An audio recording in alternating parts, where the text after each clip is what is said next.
primeros a nivel Latinoamérica especialistas en electromovilidad. Entonces estamos en una era en donde hay que aplicarnos. Estas dos industrias no solo necesitan ingenieros en electromovilidad, necesitan licenciados en Derecho, ingenieros petroleros o ingenieros industriales, los mecatrónicos, los de mecánica automotriz, mecatrónica, son bien cotizados en todo el hub de la electromovilidad. Nuevo León, Tamaulipas, Coahuila, Guanajuato, Jalisco, Baja California. Todas estas zonas están llegando empresas chinas. Tenemos más de 40 marcas de chinos aquí en México, de vehículos ligeros. Si nos vamos a transporte pesado, tenemos BYD, Yutong, Foton, muchas marcas que están ya fabricando autobuses, tractocamiones. La parte marítima, ya hay empresas de Chile, de Colombia. Tenemos aquí al ingeniero Michel desde Colombia, no me dejará mentir, un gran mentor que nos estuvo apoyando en estos 3 años. Le damos un aplauso. Michel fue de los atrevidos en entrar en este programa. Hola muchachos, buenas noches desde Bogotá, Colombia, todos amigos de México, aquí pendientes. Vamos a trabajar esta noche una fase de identificación de los elementos del sistema de vehículos híbridos eléctricos. Por favor, conéctense, nos estoy esperando, no se lo pierdan. Aire acondicionado, si nos da la posibilidad de aire acondicionado. En este vehículo, obviamente no tiene aire acondicionado, pero, por ejemplo, si yo pongo una conducción Sport, ¿cierto? Un manejo más deportivo. ¿Qué pasa con la autonomía? Vamos a ver aquí en modo Eco, ¿cierto? Y me voy aquí en modo Sport. ¿Qué vemos que pasa en esta pantalla? ¿Qué está pasando ahí? ¿Qué se logra ver ahí? La autonomía. Se reduce, ¿cierto? Se reduce hidrógeno. Si quieren, búsquenlo en internet, busquen su Marco Polo, bus hidrógeno, y hay un bus de cel de hidrógeno. ¿Listo? Que se está haciendo a los pilotos para... Buenas noches, bienvenidos a este capítulo más de la Maestría en Electromovilidad. Hoy nos toca el capítulo 10 sobre sistemas AC en vehículos eléctricos, híbridos y derivados. El día de hoy tenemos a nuestro mentor, a Rodrigo Maravilla, desde El Salvador. Vamos a darle la bienvenida y arrancamos capítulo 10. ¿Cómo estás, Rodrigo? Buenas noches. Muy bien, ¿qué tal? Buenas noches a todos. ¿Cómo les va? Excelente. Espero que estén muy bien y que pues esta noche vengamos con las expectativas de aprender, ¿no? Vamos a aprender esta noche acerca del aire acondicionado. El aire acondicionado creo que ha sido un trabajo de todos nosotros los mecánicos y los que nos dedicamos a la reparación de vehículos, que en realidad en un tiempo creería yo que fue como un sistema que no mucho se miraba, un sistema que no mucho se trabajaba, pero hoy en día creería yo que ningún vehículo viene o más bien, ningún usuario quiere utilizar su vehículo sin el aire acondicionado. Entonces, ya sea que restauró un vehículo y todo lo demás, esa persona quiere andar aire acondicionado. Entonces, el tema del aire acondicionado es muy amplio, es demasiados componentes que existen, y en el vehículo eléctrico y el híbrido hay demasiadas áreas que se pueden hablar, porque no es solamente climatizar el habitáculo, que es lo que vamos a aprender ahora, pero hay muchas otras áreas en donde se podría desarrollar una clase, pero ahora, esta noche, vamos a enfocar nuestro conocimiento a comprender, a enfriar o mantener una temperatura cálida u óptima en el habitáculo. Entonces, para eso es necesario definir algunos conceptos, ya que no sé, tal vez aquí hay algunas personas que no conocen del todo el sistema de aire acondicionado.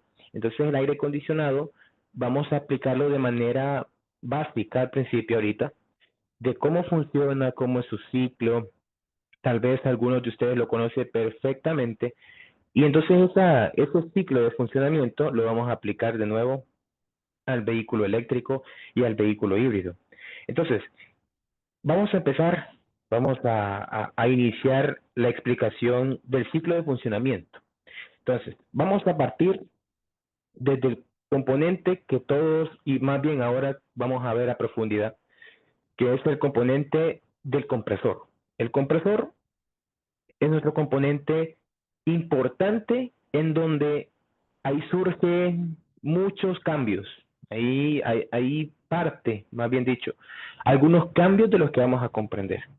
Y yo sé que algunos de ustedes habrán escuchado muchas fallas de compresores de aire acondicionado, han escuchado fallas de evaporadores, han escuchado fallas de condensadores, de presostatos, de sistemas de comunicación entre controles de aire acondicionado y todo lo demás. Pero ahora vamos a comprender en realidad todo el funcionamiento hidráulico. En este momento vamos a entender el sistema hidráulico. ¿A qué me refiero con el sistema hidráulico? A toda la parte de transformación de ese gas que ustedes ya conocen, que es el que a cada rato algunos, por ejemplo aquí en El Salvador, no sé en sus países, no sé si en México, en todos los que nos están escuchando, y creo que por ahí escuché también que teníamos eh, compañeros del Salvador también, y si es así, no me va a dejar mentir, que acá se vende las famosas recargas. Acá se vende mucho eso de que está fugando el sistema y cada vez, cada mes, cada 2 meses, llegan y le cobran tanto y le hacen una recarga a todo el sistema. Nunca se repara la fuga, pero ahí están en este ciclo, ¿no? Así que esta parte es el sistema hidráulico que nosotros vamos a entender en este momento. Bien, partamos desde el compresor. Si ustedes se fijan en el compresor tenemos dos líneas y este componente es importante, o más bien dos ciclos o dos circuitos de funcionamiento podríamos llamar. Ahí tenemos una línea de color celeste y tenemos otra línea de color rojo. Es interesante, perdón, el compresor porque él forma parte de dos circuitos. Vamos a definir como circuito de alta presión y vamos a definir el circuito de baja presión. Entonces, en los dos circuitos, quien está haciendo como la división y forma parte a la vez de ambos es el compresor. ¿Por qué él forma parte de ambos circuitos? Debido a que él toma baja presión y obviamente, como es su palabra o como es su nombre del componente, él comprime todo eso que logró adquirir, que es en forma de gas. Luego, este gas lo comprime tanto que, recuerden, ¿qué pasa cuando todas esas moléculas en un solo espacio, o qué pasa, por ejemplo, en el motor de combustión? Que cuando usted comprimía una cantidad de aire y la llevaba hasta una sola medida, que es donde a veces le llamábamos que eran 10 a 1 o todo lo demás. Todo este espacio, ¿qué pasaba con este espacio? Sí o no que aumentaba mucho la temperatura ahí. Entonces, cuando aumenta la presión, tenemos que saber que también va a aumentar la temperatura.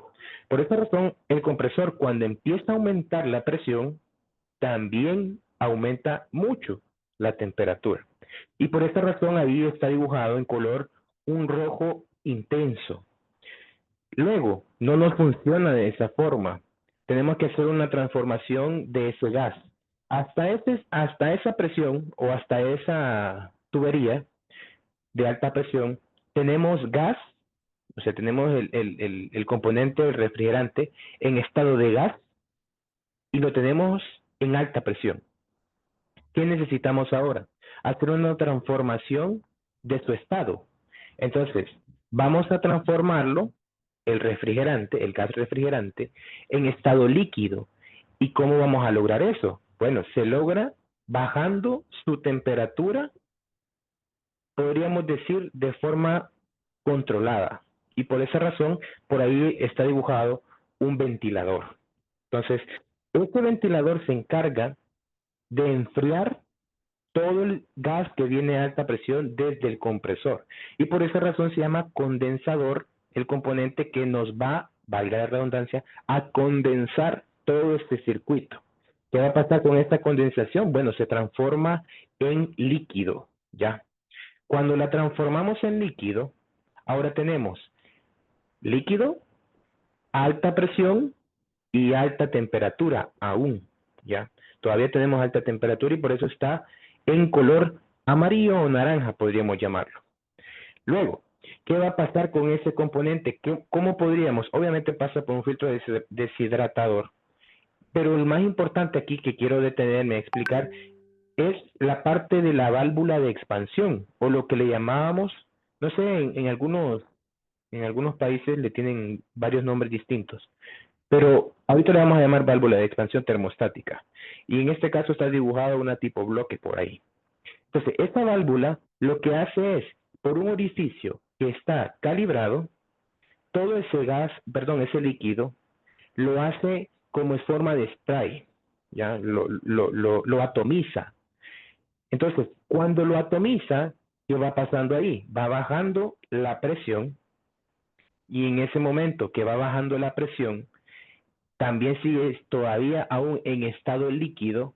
¿Y en qué momento? Bueno, no sé si se recuerdan.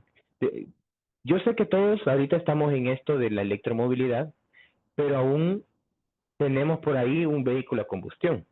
Entonces, aquí en El Salvador tenemos muchos problemas de inundaciones cuando es una temporada de lluvia fuerte, y hace poquito vi que también en México pasó algo parecido.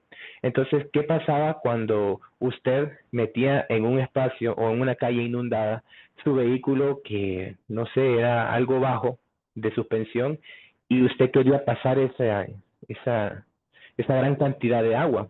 ¿Qué pasaba? ¿Por qué creen que se detenía ese vehículo?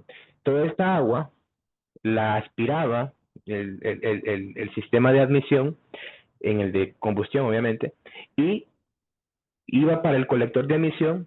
Luego el pistón, ¿qué trataba de hacer? Todo este líquido. Y el principio que se da ahí es el mismo principio que tenemos en el sistema de frenos hidráulicos, ¿no? No podemos comprimir ningún líquido.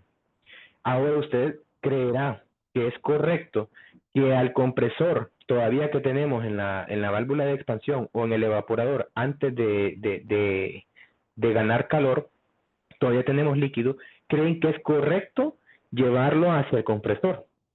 ¿Qué creen ustedes que pasaría? Si me lo ponen ahí en el chat.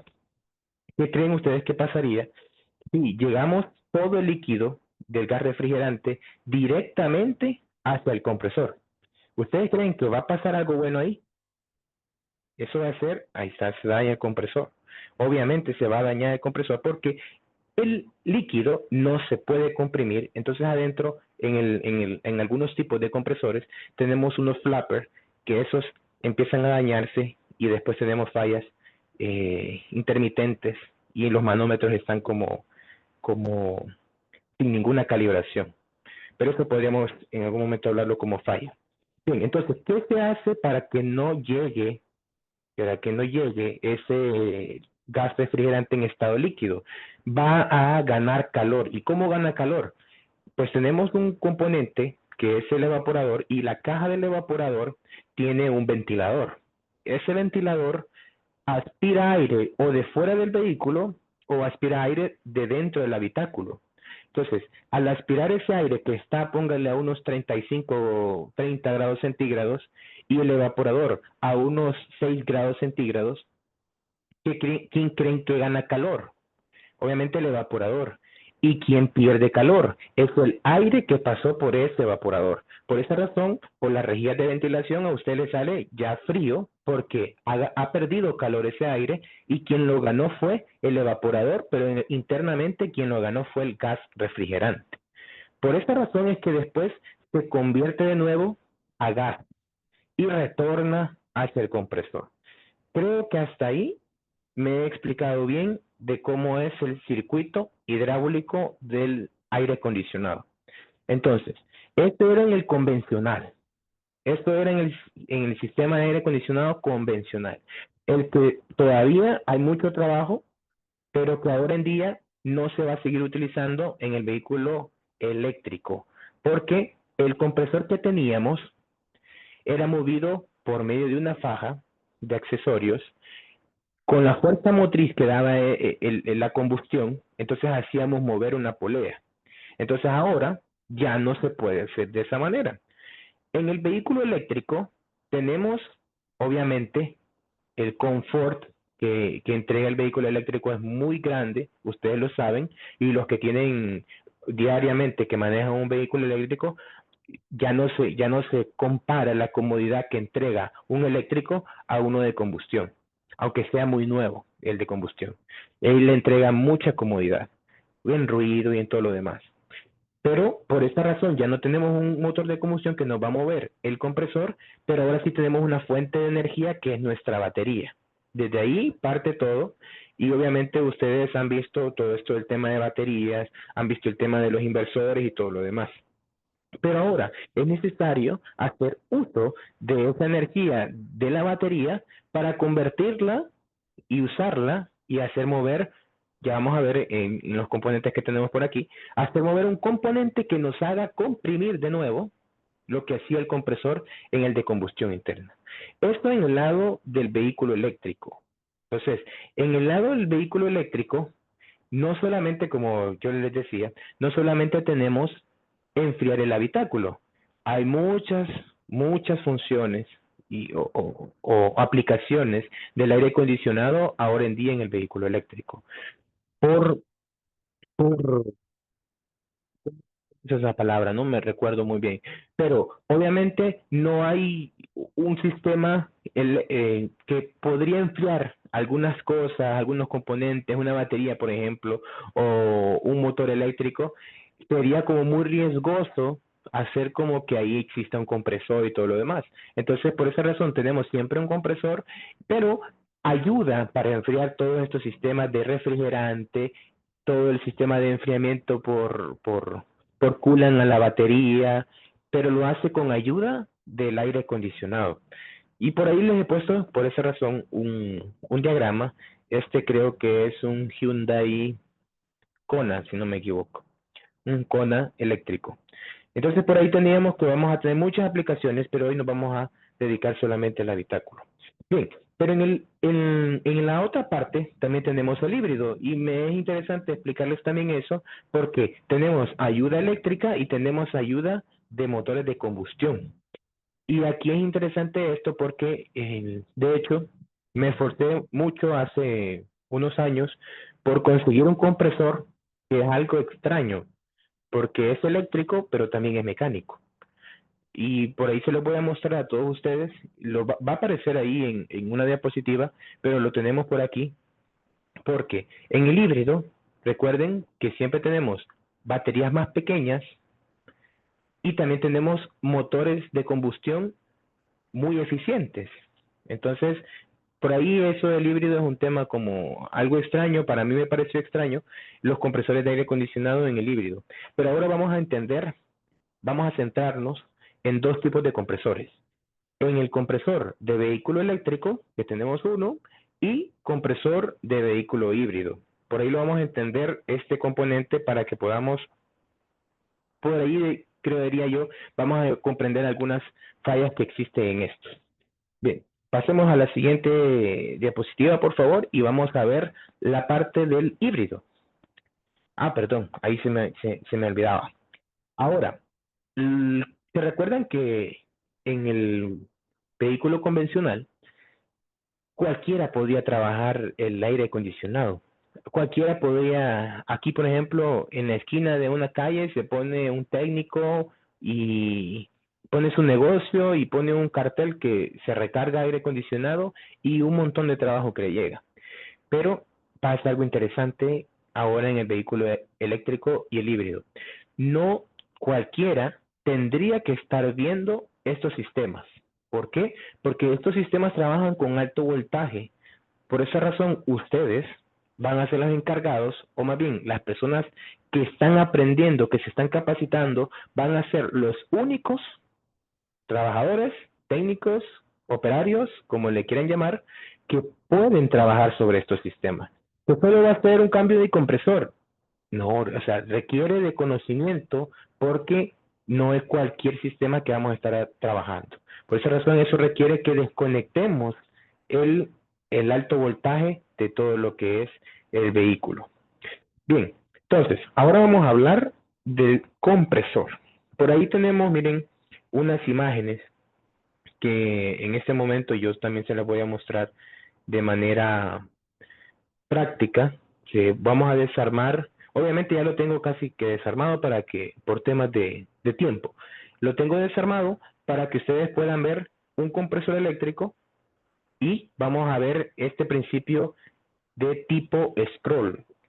Yo sé que ustedes algunos lo sabrán, pero otros no. Entonces, por esa razón, vamos a utilizar acá. Vamos a ver. Bien, vamos a pasar por ahí. Voy a apagar un ratito mi cámara en lo que muevo todo esto y ya les muestro el componente que tenemos para estudiarlo.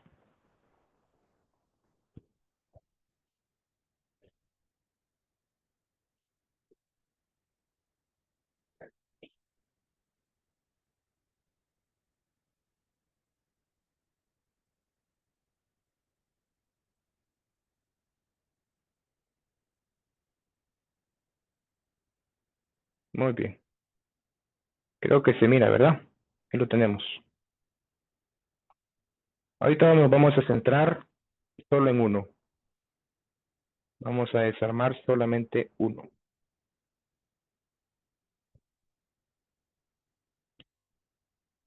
Perfecto. Me confirman si se está viendo muy bien para que... Sí, Rodrigo, sí, se ve bien. Muy bien. Gracias. Entonces, por acá tenemos un compresor eléctrico, completamente eléctrico.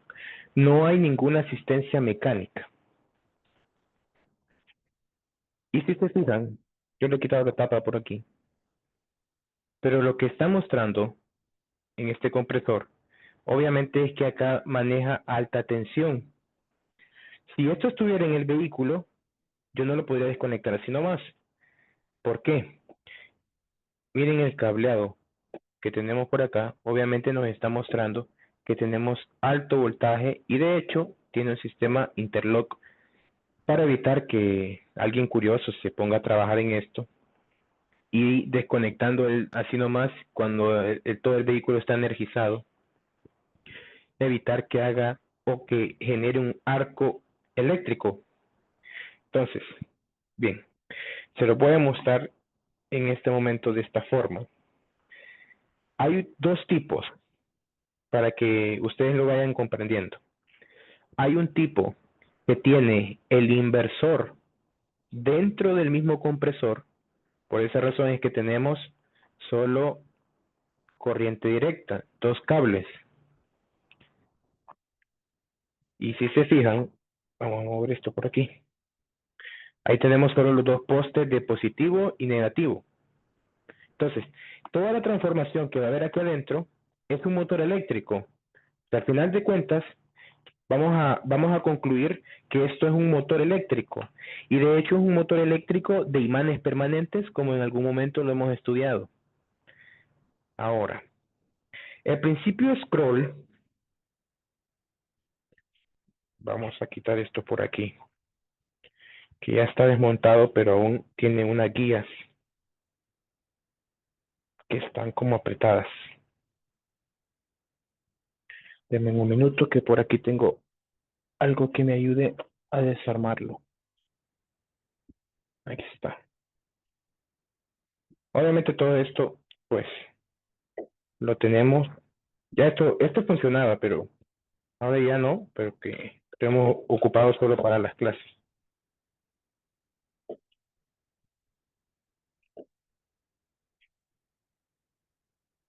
Ahora está como un poco renuente.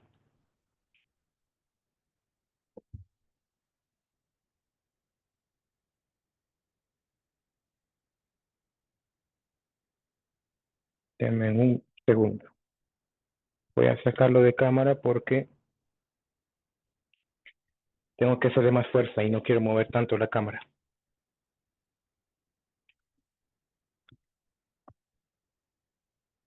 No sé si tal vez alguien por ahí tiene alguna pregunta hasta el momento.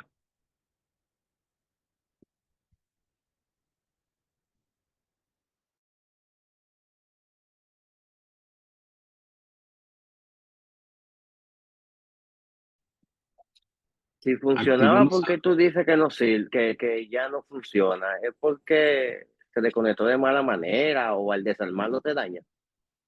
No, lo que sucede es que, te voy a mostrar, por aquí tengo guardado. Ahorita si yo lo monto así como está, todos estos sellos. El compresor trae muchos sellos. Entonces, aquí le llamamos empacar. Entonces, todo esto, obviamente, si yo monto con esto ahorita, va a tener fugas todo el sistema de aire acondicionado. Entonces, yo tendría que empacarlo, como le llamamos aquí.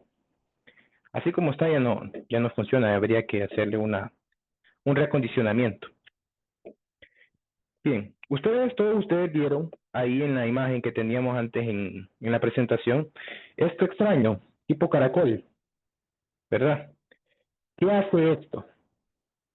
Miren, se lo voy a hacer de forma simple la explicación. Toma el aire, o más bien, toma el gas, en este caso, y lo empieza a comprimir y lo manda por el centro, ¿ya?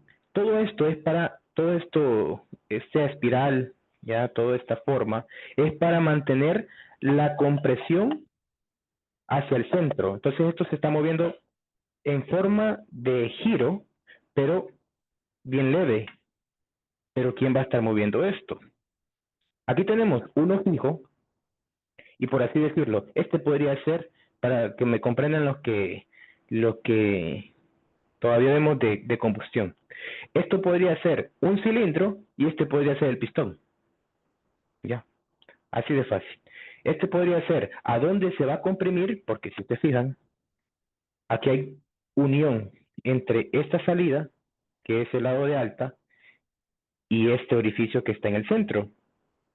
Entonces, la alta presión va a salir por aquí, por esta salida. ¿Quién se encarga de elevar la presión? Pues este movimiento. Este movimiento que existe en el compresor de aire acondicionado eléctrico no lo puede generar ningún otro componente, en este caso, que obviamente un motor eléctrico. Y por acá adentro lo tenemos. Ahorita lo vamos a ver, que este sería el rotor del motor eléctrico. Por ahí, y de nuevo, vamos a hacerle un poco de fuerza. Ahí está.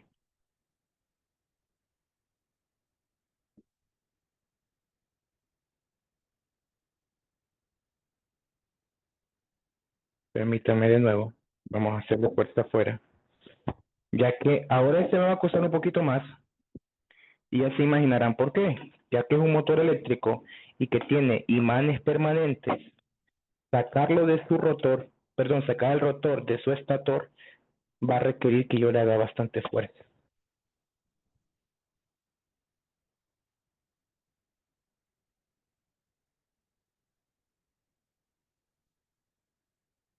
Ahí está. Bueno, ya sudé, muchachos. Pero aquí vamos, ya. Ahí está. Ahí se va a ver bien. Perfecto. Voy a mostrarles el componente, entonces, que va a ser comprimir.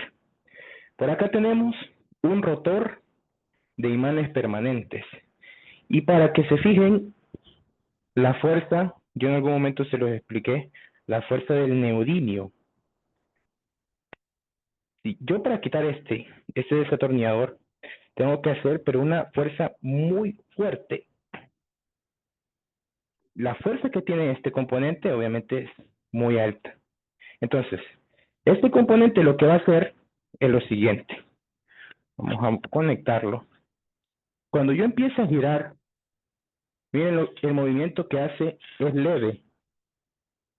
Este movimiento que hace, al estar girando, obviamente muy rápido, ¿no? Yo lo estoy haciendo aquí muy lento y recuerden la velocidad de un motor eléctrico es de muy altas RPM. Obviamente aquí yo lo estoy haciendo despacio, pero por esta razón los compresores eléctricos son aún más eficientes, debido a que el control se genera sobre su campo magnético. No tiene que regular ninguna fuerza motriz ni nada de lo demás. Solo tiene que regular qué tan rápido va a ir este rotor y con esa forma lo puede hacer girar súper rápido y entregar una buena presión a la hora de que usted conecte su manómetro y todo lo demás. Entrega una buena presión por acá y usted empieza a leer con su manómetro que el compresor pues está en perfecto estado. Bien, entonces, pero para hacer mover este rotor necesitamos un devanado.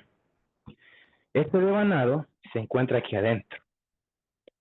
Y si todos se están fijando, ahí tenemos tres líneas. Tenemos una negra, una roja y una blanca. Entonces este motor es un motor síncrono trifásico de imanes permanentes. Ya, ahí estamos. Pero ¿cómo vamos a hacer? Y aquí tenemos tensión de batería. Entonces, aquí adentro se encuentra un inversor. O sea, toda esta unidad, todo este compresor eléctrico es un compresor tipo scroll con un rotor de imanes permanentes,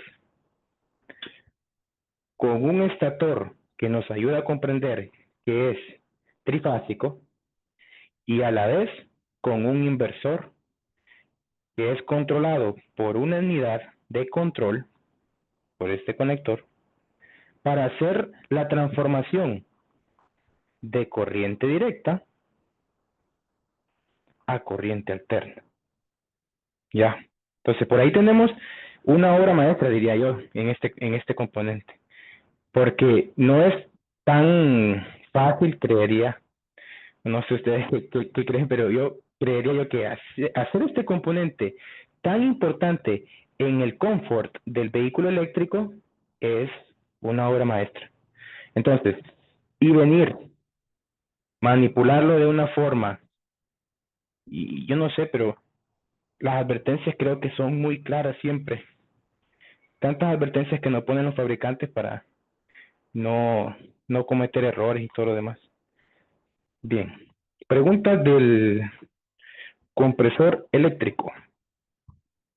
En este caso, ahorita vamos a pasar al otro. El otro es interesante también, pero a mí me gusta más este. ¿De qué vehículo es ese compresor, profe? Ah, buena pregunta, fíjese, no me acuerdo de cuál agarré. No me acuerdo de cuál agarré. Le soy honesto. ¿Saben cuáles son las fallas más comunes en estos compresores? Ahí por ahí dice que, bueno, ahí tenemos varias preguntas. Voy a tratar de responder las que medio leí por ahí. Siempre son síncronos y de imanes permanentes, casi en su mayoría son síncronos. ¿Por qué? Porque es más fácil hacer un motor eléctrico, en este caso pequeño, ya que el neodimio es muy difícil de conseguir. Pero ahora lo que está cambiando en sí en los motores eléctricos es como las tierras raras está muy difícil adquirirlas de nuestro planeta, entonces los motores grandes de tracción ahora es mejor, se están pasando a síncronos de otros tipos, pero siempre son síncronos. Ahora en los pequeños, en su mayoría sí, son síncronos y de imanes permanentes. Por ahí leí también otra pregunta del tipo de aceite. El aceite que utilizan estos compresores tiene que tener la particularidad de no ser conductor. No debe de conducir, debido a que está cerca de una transformación de corriente directa a corriente alterna. Entonces por ahí va a generar un problema de aislamiento. Y ahí aplico ya lo que les estaba por decir. La mayoría de fallas que se encuentran en este tipo de compresores eléctricos es de aislamiento, ¿ya? Entonces, el aislamiento obviamente se pierde y ¿qué es lo que pasa? Ya no ponemos a trabajar mejor el motor eléctrico del compresor, porque generar una pérdida, o más bien, el que exista una pérdida de aislamiento puede generar más fallas en otros sistemas e incluso puede haber, o sea, es algo peligroso, ¿no? Es algo peligroso. Por esa razón, cuando esto encuentra por medio de resistencia la unidad de control que hay una falla de aislamiento, no, mejor lo para y ya no pongamos a trabajar este componente porque por ahí tenemos un problema. La falla de aislamiento no solo puede venir de la parte interna, o sea, de la transformación de la alterna, sino que también puede venir por el cableado. El cableado es uno de los componentes que no debería existir nunca, nunca, derivación a masa. Hoy vamos a hacer esta prueba, ya en otro momentito, solo explico y vamos a hacer esta prueba. Voy a traer no sé si lo tengo por aquí, pero si no, solo se los explico para que usted sepa cómo hacer la prueba de aislamiento con un megómetro en la parte de chasis, o podríamos decir carrocería, y de alto voltaje, y si no, también se podría realizar en cada una de las fases que tenemos por acá, que creo que ustedes la están viendo muy bien por ahí, en esos cables, que sería el blanco, el rojo y el negro. Bien, perfecto. Entonces, vamos a pasar al siguiente compresor. Este no lo voy a desarmar porque tiene muchos más componentes y me tardaría mucho explicándolo, pero por aquí tengo algo interesante. Quiero que se fijen en el conector. ¿A dónde creen que va el inversor? ¿El ¿Dentro o inversor fuera? externo? Muy bien, va externo, es perfecto. Por esta razón, en este caso, tenemos un inversor externo que toma la tensión de la batería, y por ahí de hecho se ven los signos, y luego es transformado. Y esa transformación, de hecho, es solo para el inversor, no es para ningún otro componente. El otro inversor que tenemos es solo para un motor de tracción, pero este en sí es solo para hacer la transformación hacia el compresor de aire acondicionado. Entonces, ahora aquí concluimos como en la explicación de que existen compresores eléctricos que tienen su inversor interno y en este caso inversor externo. En su mayoría hoy en día, casi todos lo incorporan. El inversor lo incorporan ya de por sí el compresor. Porque si se daña, es más fácil pues cambiar todo el compresor. Fin. Ahora fíjense en este. Este tiene ayuda mecánica. Este es la bobina, ¿no? La que creo que algunos de ustedes conocen. El campo magnético que existe aquí por tensión de 12 voltios atrae el embobinado, se vuelve un imán, ¿verdad? Ese es lo que le llamamos electromagnetismo. Entonces, atrae el imán y ¿qué es lo que sucede? Esto forma parte como que si es un clutch. En este momento gira libremente la faja de accesorios, en el caso del motor de combustión, pero el rotor no gira. Y el rotor es el que lleva el mecanismo interno para hacer girar todo el mecanismo que hace comprimir el gas. Pero en el caso del híbrido tenemos una condición. La condición es que el motor de combustión se puede apagar. Y la condición que se apague implicaría que por acá, que por la fuerza que genera el motor, ya no hago girar el motor, o más bien el compresor. ¿Quién entonces va a seguir enfriando el habitáculo cuando el motor de combustión está apagado?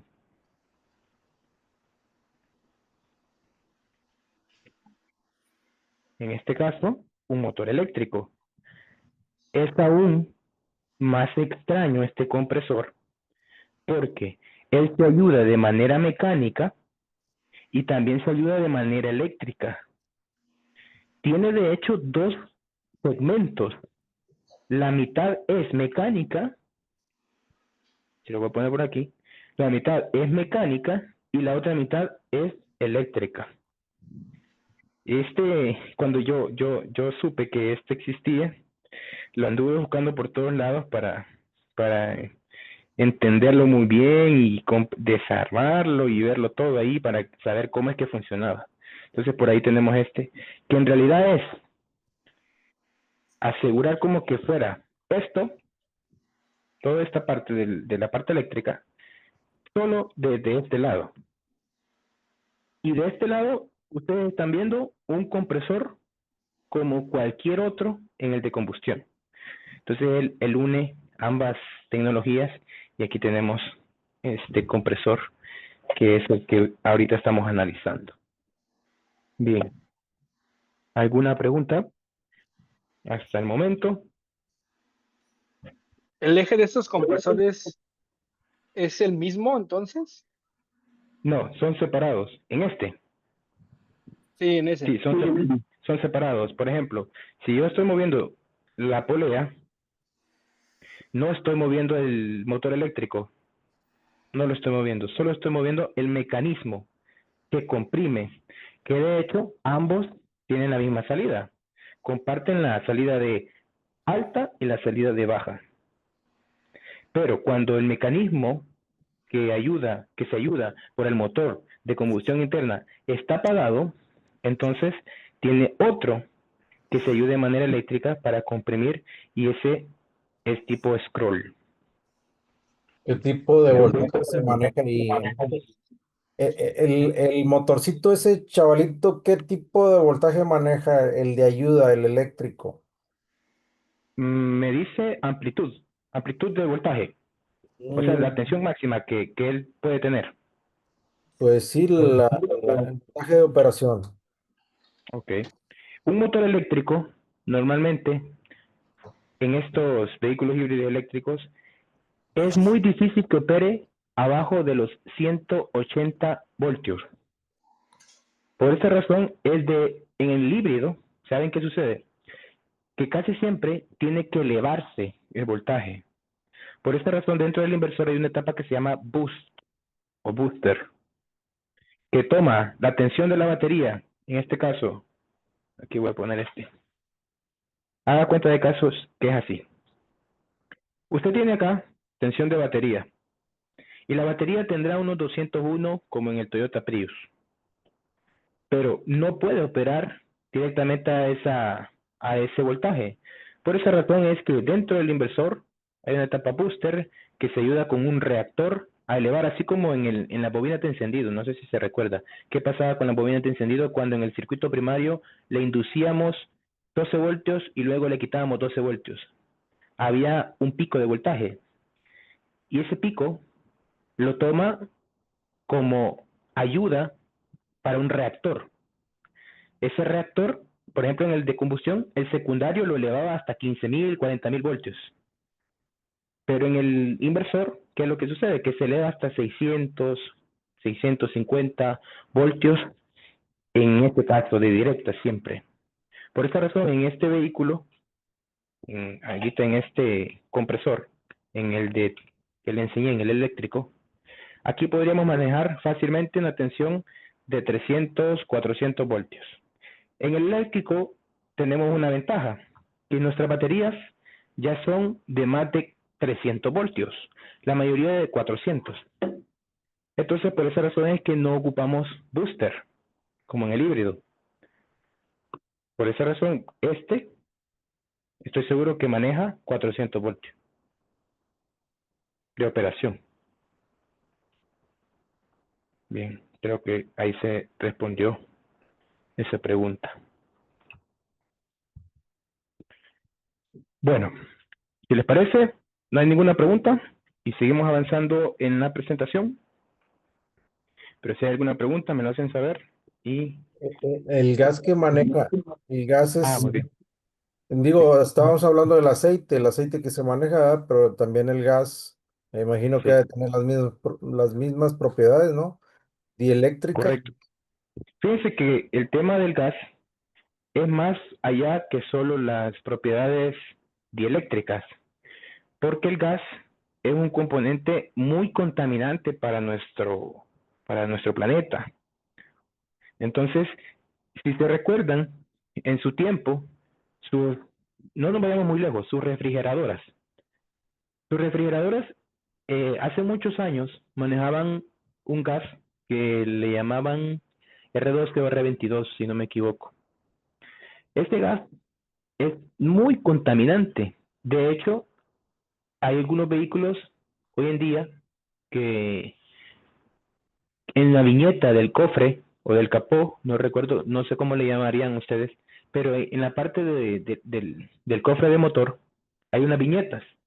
Y en las viñetas dice cuántas toneladas de contaminante genera solo el gas, en este caso en el vehículo, en ese vehículo. No nos apliquemos tanto al eléctrico, sino que este gas que ocupa ese vehículo. Entonces, este gas contamina tanto que hoy en día se ha tratado de cambiar y de normatizar esto de los gases.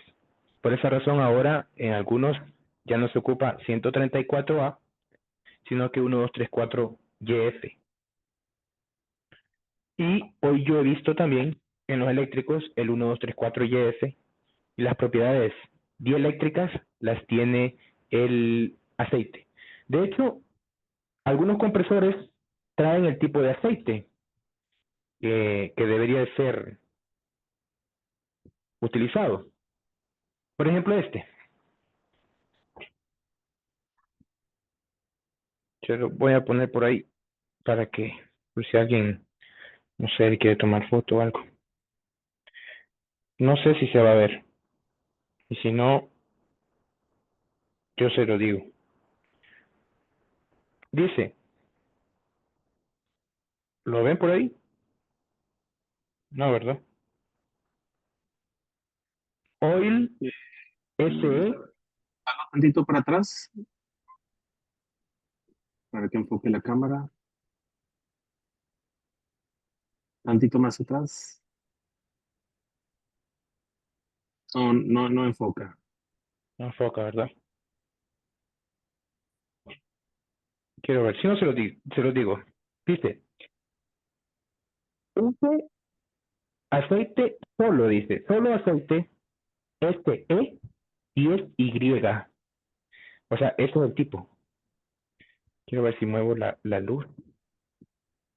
A ver si la muevo un poquito para atrás.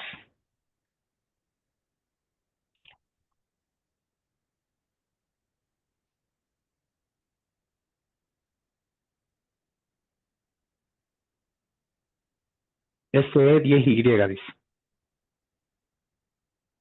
Bueno, ahí más o menos.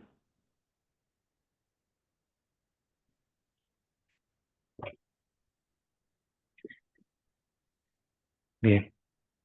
Entonces, este es un tipo. Un tipo. De hecho, algunos fabricantes, ellos lo ponen, va por marcas. Entonces ellos solitos hacen su propio aceite dieléctrico. Y de ahí se quedan y su compresor funciona solo con ese. No funciona con otro más que solo con ese. Me regalan un instante, quiero ver si aquí tengo otro componente. Aquí en la casa voy a ver si tengo otro componente que les puedo mostrar.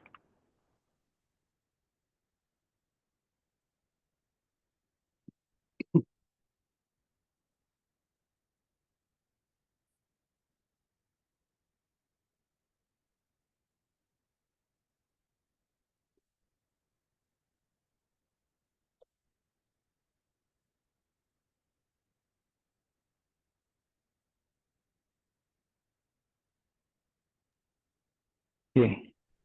¿Alguna duda?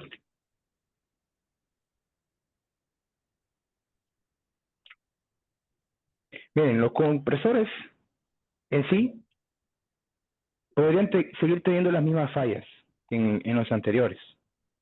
Podrían seguir teniendo lo mismo, de que pierde su capacidad de comprimir el gas.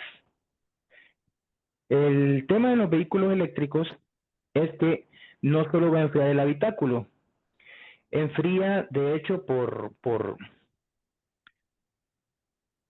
unas válvulas. No sé, tal vez si por ahí, creo que va a aparecer en este video que está mostrando el Inge. Hay unas tipo válvulas que tiene el vehículo eléctrico, porque puede enfriar solo el habitáculo, puede enfriar también batería, y esas válvulas se van abriendo según la necesidad. Esas necesidades van a ir variando según la unidad de control. La unidad de control sepa a cuánta temperatura está, por ejemplo, el motor eléctrico, a cuánta temperatura está, por ejemplo, la batería, a cuánto está el inversor y muchos temas más, ¿ya? Y a veces el mismo refrigerante o coolant se enfría con ayuda del aire acondicionado. Y obviamente no es que se comuniquen directamente, sino que por medio de unos tipos radiadores que están, por así, en forma paralela, es que hace la ayuda de transformar o de quitarle calor a ese especie de radiador.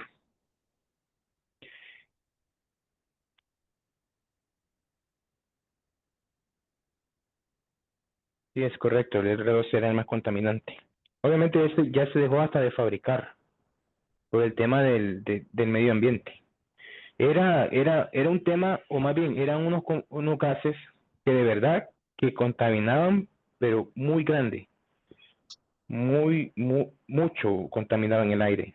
Entonces, y como estamos en el objetivo de no contaminar el aire, y por esa razón es que está el vehículo eléctrico hoy en día, entonces no podíamos seguir contaminando el aire siempre con otros gases, o más bien teníamos que tratar de evitarlo. Bien. ¿Preguntas? Entonces, en estos sistemas de aire acondicionado, ¿puede estar trabajando el compresor sin uno tener el aire prendido? O sea, para enfriar los inversores y todos los componentes que necesitan enfriamiento. Claro, si es necesario, imagínese que es una temperatura muy alta y es necesario que aunque usted no tenga ready el vehículo, pues el sistema sigue funcionando.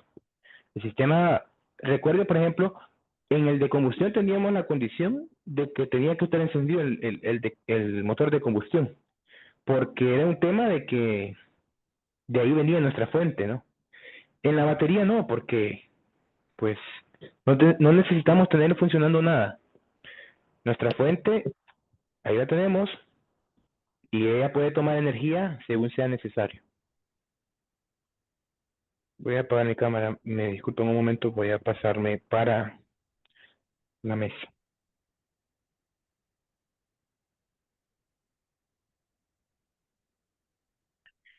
Bien.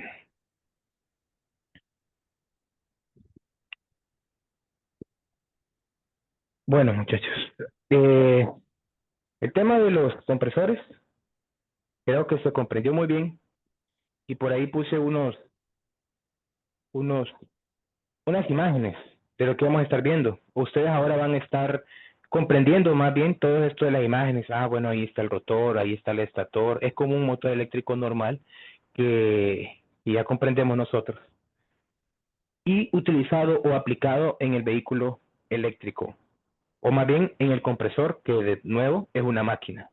Así que, por ahí había puesto también unos recordatorios. Recordemos, por favor, que esto, como todos estos componentes, al trabajar en alta tensión, pues no lo tiene que ver cualquiera. Tiene que ver los técnicos, mecánicos, operarios, que sepan manejar, o más bien que tengan conciencia de la alta tensión.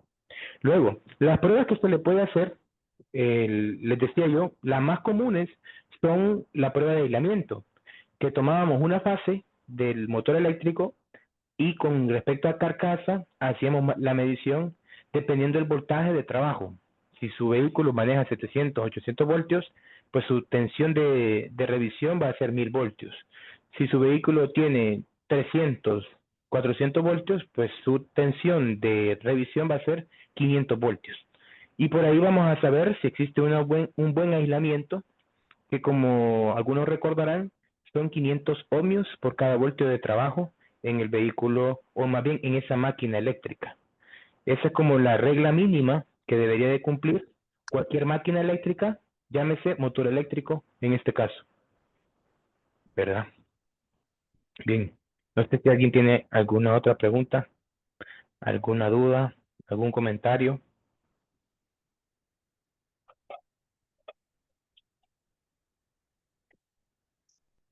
Pues bueno, Rodrigo, concluimos con el capítulo del día de hoy. Si no tienen alguna pregunta sobre el tema de clima, pues Eh, continuamos con los próximos capítulos. ¿Alguna dudita ahí? ¿Escucharle? los escáner, te detectan te hacen las pruebas de aislamiento, ¿no? Algunos escáner o no. No, recuerde que los escáneres se conectan por medio de comunicación. En este caso, llamémosle el famoso CAN. Él pide una información de todas las unidades de control.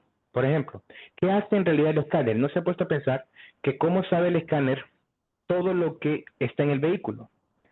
Lo que hace en realidad es solicitar, dice, ok, denme toda la información, todos los módulos, por favor.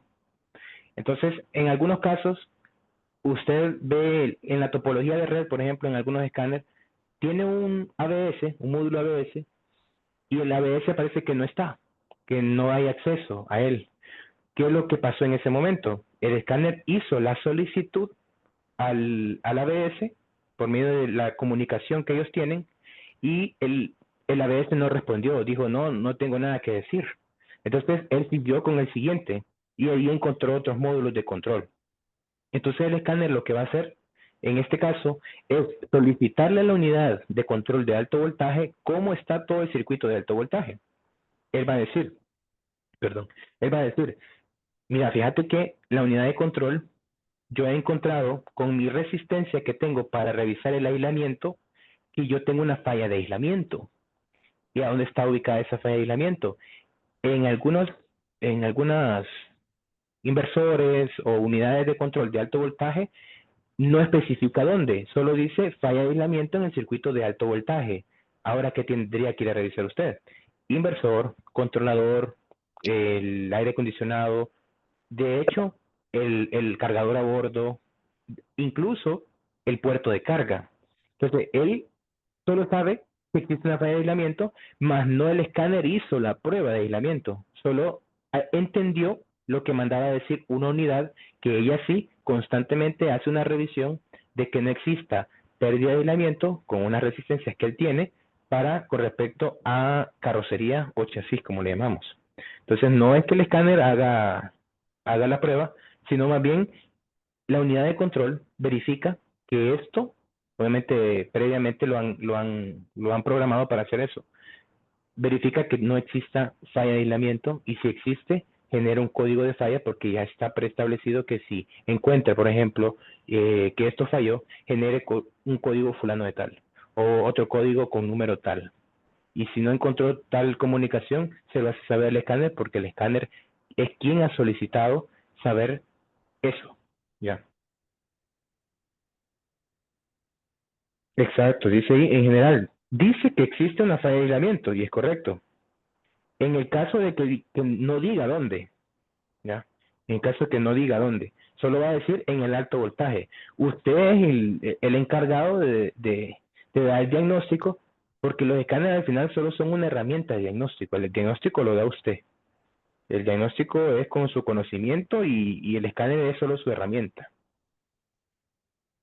Y dice, puede repetir la fórmula de aislamiento, tantos ohm por voltio. Sí,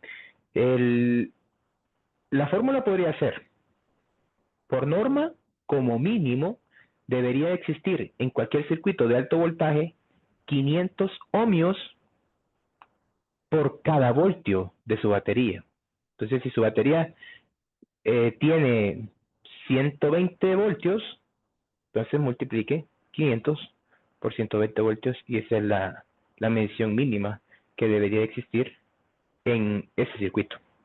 Obviamente ahorita estamos hablando más de temas de 300 voltios hoy en día. Pero en el híbrido antes hablábamos, en los primeros híbridos, hablábamos de 180, 150 voltios, 102. Hoy no, hoy también ya se está hablando de 200, 300 voltios. Y en el eléctrico obviamente hasta 1000 voltios, 800 voltios. Entonces ahí hay más resistencia, tendría que existir más resistencia de aislamiento. Por esa razón no lo puede hacer la medición del aislamiento con cualquier equipo, ¿no? Tiene que haber un equipo que trabaje a esa escala de voltaje y para esa razón es que ocupamos los megómetros, porque lo podemos ocupar en esa escala de voltaje. Excelente, Rodrigo. Pues nos despedimos por el día de hoy. Un capítulo más con Rodrigo Maravilla desde El Salvador. Y bueno, nos vemos en los próximos capítulos. Muchísimas gracias, Rodrigo. Estamos en contacto. Seguimos, nos vemos el jueves. El jueves tenemos otra mentoría ahí de experiencia de usuario de Cybertruck. Y te invitamos, Rodrigo, creo que te llegó una Cybertruck, ¿no? Ahí a tu Sí, de taller. hecho eso está, el día de mañana, ¿Qué experiencia nos puedes compartir? sí, de hecho, ahorita ha llegado dos casos. Por ejemplo, ha llegado una BMW, una iX3, que tiene falla de aislamiento. Y tengo otra que es un problema con el front del Cybertruck. Entonces, yo sé que en todos los países va a pasar esto, que vamos a tener retos y vamos a tener que solucionarlos de alguna forma. Así que seguimos aprendiendo todos, creería yo. En esto de la electromovilidad seguimos aprendiendo mucho y es un tema de que no va a parar, creería yo. Siempre tienen nuevas tecnologías y es emocionante, por lo menos para mí, y yo sé que para ustedes aprender es emocionante y por esa razón es que algunos hasta no sé qué hora son en algunos países, pero siguen aquí aprendiendo y esto es lo que nos motiva, pues.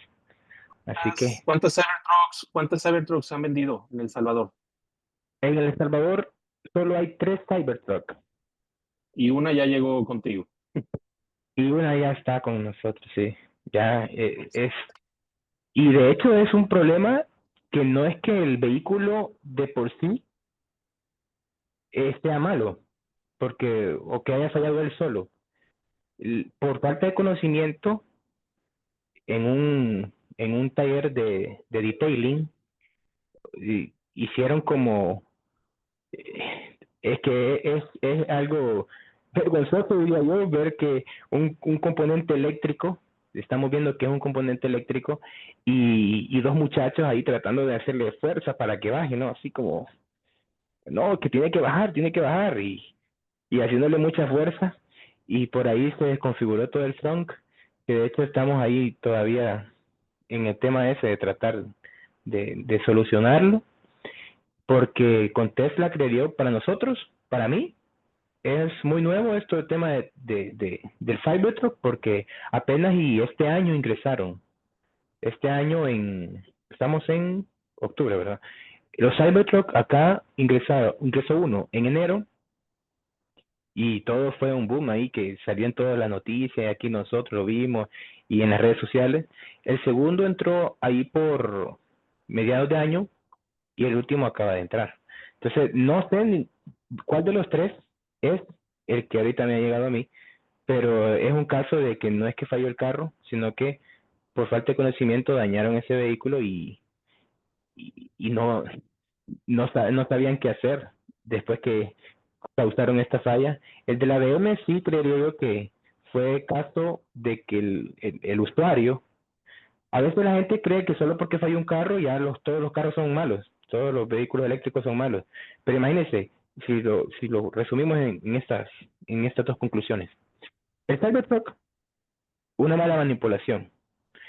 El BMW, yo estoy seguro que acá en El Salvador tenemos un lago que se llama Coatepeque y muchos llevan sus lanchas ahí o sus jets, sus motos acuáticas. Entonces, yo estoy casi seguro que ese vehículo lo metieron demasiado. Entonces, todo el agua subió mucho y la parte del alto voltaje se vio casi que sumergida. Por esa razón ahora tenemos una falla de aislamiento. Entonces no es que sean malos, sino que hay que también no ponerlos como que son esos famosos. Aquí en El Salvador tenemos unos Picat, los 22R, que creemos que lo pueden con todo y todo lo demás, pero no es así. Así que todos estamos aprendiendo. Una Excelente. pregunta, Maravilla. Sí, Los diga. anuncios de la Cybertruck dicen que se meten a mitad de agua. ¿Cómo se pudo haber sumergido Ah, la no, parte de no, atrás nada más y afectar? no, perdón, es que el detalle es que yo digo del aislamiento es en una BMW. El aislamiento es el caso de una BMW. El Ok, otro ok. problema de la Cybertruck es el front, que es Ya, como ya. el cofre delantero. Ujú. Bueno, pues nos retiramos, Rodrigo. Rodrigo, Muchísima una última suerte. pregunta. Hay Eh, una pregunta más. ¿Cuál es el Diga. voltaje que le llega a C del inversor al compresor eléctrico? El voltaje interno con que trabaja en AC. ¿Estamos hablando del eléctrico o El eléctrico? compresor eléctrico, el primero que tú presentaste. Sí, ahí estamos hablando siempre de 400 voltios. Recuerde que como no hay una etapa boost, una etapa de elevación, solo va a haber una etapa de transformación. No. Por ejemplo, si usted tiene 12 voltios y lo transforma a corriente alterna, va a salir 12 voltios. A menos que usted tenga una etapa de transformación, perdón, No. de elevación. Ok, te hago la pregunta por lo siguiente. Acá trabajamos con compresores eléctricos que vienen para 12 voltios DC, vienen para 24 DC, para 48 DC, 72, 96, 144 y obviamente los 380.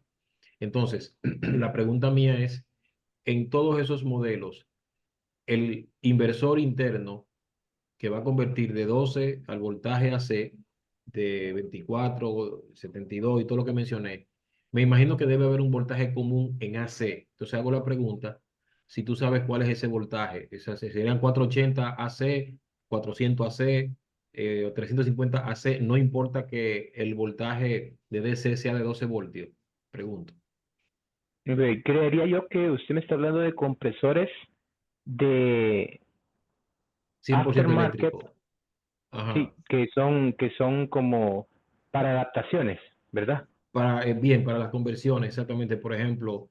eh, aquí hemos hecho con Volkswagen de esos escarabajos, se le ha Sí, puesto sí. esos compresores 12, pero también múltiples proyectos que se han hecho con esos compresores eléctricos que vienen de voltaje de DC bajo, o sea, 12, 24, para lo que Sí. hacen conversiones de vehículos de combustión eléctrico y le sustituyen el compresor convencional de Ujú. correa por un eléctrico, lo van a trabajar al voltaje de DC, 126 y 144. Sí, Entonces, ya le entendí. ajá.